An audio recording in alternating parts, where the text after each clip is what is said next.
Invitada como conferencista al primer seminario de juezas y jueces civiles, la magistrada civil de primera instancia de Miami, Estados Unidos, la magistrada Gladys Pérez, nos introduce en su experiencia en los juicios orales, permitiendo tener una nueva perspectiva de lo que podría suceder en nuestro país. Mire, por favor, la entrevista que preparamos esta semana aquí en Noticiero Judicial con el periodista Julio Mundaca.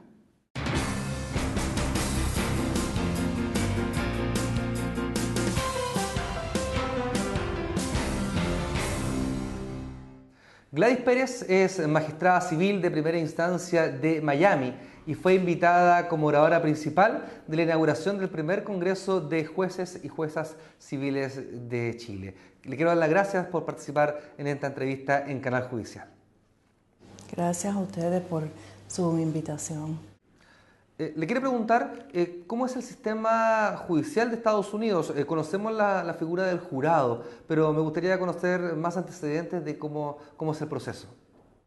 Bueno, para mí la distinción más interesante, aparte obviamente del sistema de jurado que marca el sistema estadounidense, es que nosotros operamos bajo un sistema dual o dúo. Tenemos el sistema estatal y el sistema federal, que operan a la misma vez. Los dos tienen sistemas judiciales independientes, igual que hay el Congreso y la legislatura estatal, y el gobernador y el presidente de la República. El sistema judicial también opera independientemente como una parte del gobierno. Cada estado tiene la habilidad de formular sus propias leyes y reglas acerca de su propio sistema judicial. Quiere decir que aunque hay muchas semejanzas, también hay diferencias entre estados. Me gustaría saber en la práctica, si yo soy víctima de un delito, ¿cómo recurro? ¿A quién denuncio? ¿Cómo es mi participación dentro del proceso? Una víctima depende de qué tipo de víctima. Una víctima de violencia familiar o una víctima de un crimen. Si uno es una víctima de un crimen, el primer paso sería notificar a la policía. Entonces la policía da parte a la fiscalía. La fiscalía comienza el caso a nombre del Estado. El caso ese procede en un proceso de investigación. Usualmente en los casos penales tenemos los acuerdos y tenemos varios métodos de diversión que llamamos. Depende de los antecedentes penales de la persona, la gravedad del caso, etcétera, etcétera. El caso eventualmente, depende de qué complejo sea, de la gravedad, puede ser que llegue a un juicio. Los juicios penales casi siempre son con jurado. Pero una minoría de los casos penales en sí llegan a esa etapa donde van a un juicio formal, porque usualmente se resuelven ante de ese momento. Si el Estado no tiene suficiente prueba, puede ser que dejen los cargos, porque el cargo de prueba siempre cae en el gobierno. Usted, dentro de su intervención en el seminario en el Congreso de Jueces y Juezas Civiles, dio un concepto que me gustaría que pudiésemos ahondar. Usted habló que la oralidad brinda la vigilancia al actor público. ¿De qué se trata esta reflexión? Bueno, eso es algo que yo creo que cuando uno está ejerciendo siempre es un poco una causa de temor, estar en una vitrina donde los ojos de la sociedad están sobre uno. Pero cuando uno asume este cargo, tiene que darse cuenta que la sociedad ha depositado una gran confianza en que uno va a ejercer ese poder de una manera ética, de una manera justa, de una manera que brinde igualdad de leyes a los ciudadanos. Entonces, el sistema de oralidad sirve como un método donde se puede observar y ser testigo a que en sí el actor gubernamental esté efectuando y esté ejerciendo y utilizando ese poder apropiadamente. En los sistemas orales y los sistemas públicos, la relación derechos de la prensa y los derechos de la libertad de expresión con los derechos de los intervinientes choca permanentemente. La primera enmienda de la Constitución de Estados Unidos garantiza la libertad de prensa. ¿Cómo usted manifiesta diariamente este choque de derechos en la justicia de Miami? La primera enmienda no solo es una enmienda constitucional, pero es parte de la misma fábrica de la cultura estadounidense. Es bien fuerte. La libertad de expresión, la libertad de religión y la libertad de la prensa, que todos están parte de la primera enmienda. Yo puedo decir que no es absoluta, como existen excepciones a casi todas las reglas, pero sí hay que traspasar un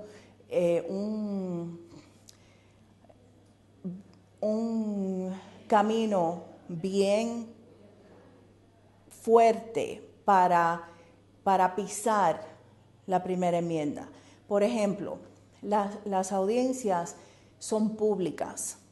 Cualquier persona, ciudadano, sea de la prensa, sea un extranjero que viene y quiere observar, cualquier persona tiene derecho de entrar a mi oficina si hay una audiencia en ese momento o en un juicio y observar ese juicio.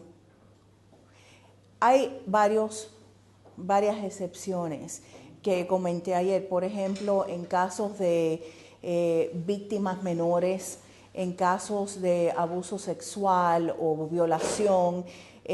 Hay casos que la sociedad reconocemos que el interés de privacidad del individuo es más grande que el interés de la prensa o de la publicidad. Y obviamente en esos casos hay normas que regulan cuándo y qué información puede darse a la publicidad. Pero generalmente en el caso normal de contratos, en el caso normal de negociaciones, en el caso normal de hasta penal, la primera enmienda siempre va a triunfar. En Chile hay varias discusiones sobre el modelo oral. Ya lleva cerca de 15 años funcionando en nuestro país. Y una de ellas es el rol que tienen los testigos y las víctimas y la exposición que tienen al estar frente a un estrado, frente a los intervinientes y también frente al público y medios de comunicación. ¿Cuál es su opinión al respecto? Como todo, a mi opinión, en la vida hay positivo, hay negativo. Me parece a mí que culturalmente en los Estados Unidos nosotros reconocemos que ese es el proceso legal y que tenemos que servir como testigos, pero siempre se encuentran personas que no se sienten cómodos en esa situación. Yo creo que ese es uno de los temas donde la responsabilidad cae sobre el juez.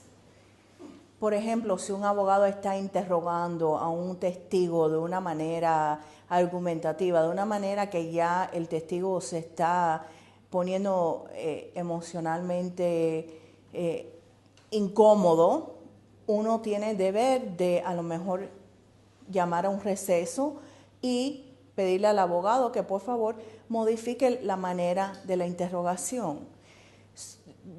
Entonces hay muchas técnicas que uno puede utilizar donde se permanezca la oralidad, pero se respete la cordialidad,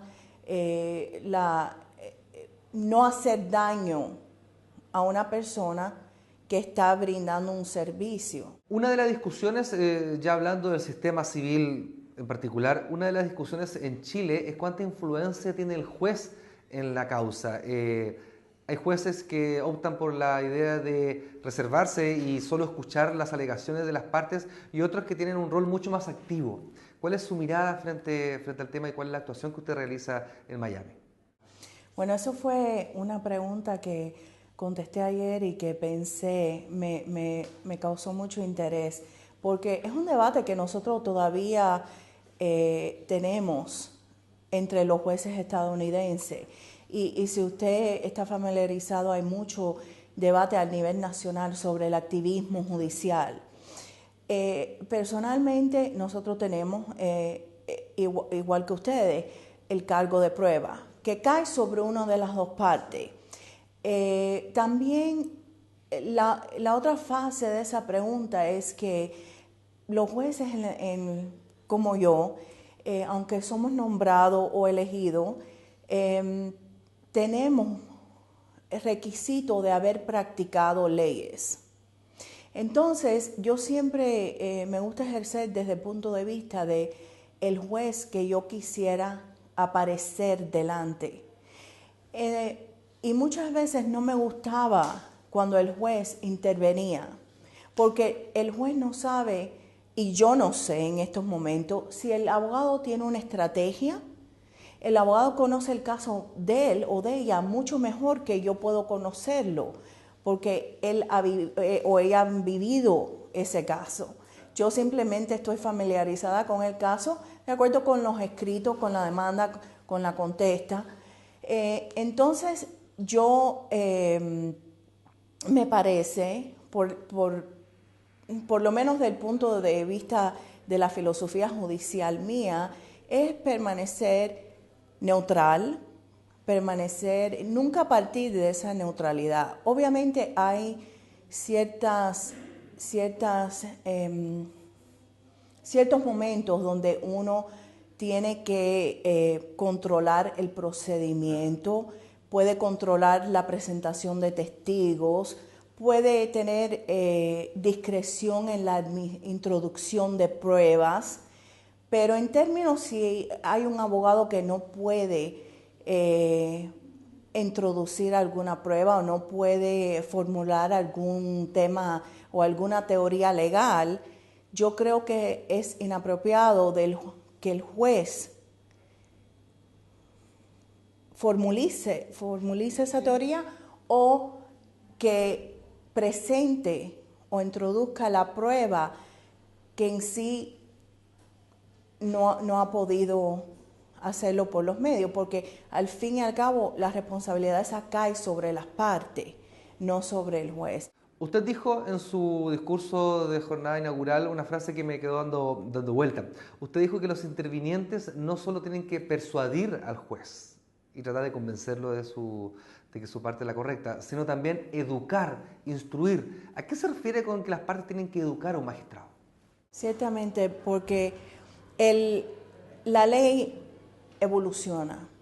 La ley evoluciona y especialmente en los Estados Unidos que nosotros llevamos un sistema de precedente de la ley común. El juez no puede conocer todas las leyes que existen en el código. Aparte de eso, como nosotros operamos en un sistema de precedente, también hay casos que aplican, que se forman parte de la ley orgánica, que aplican en un dado caso.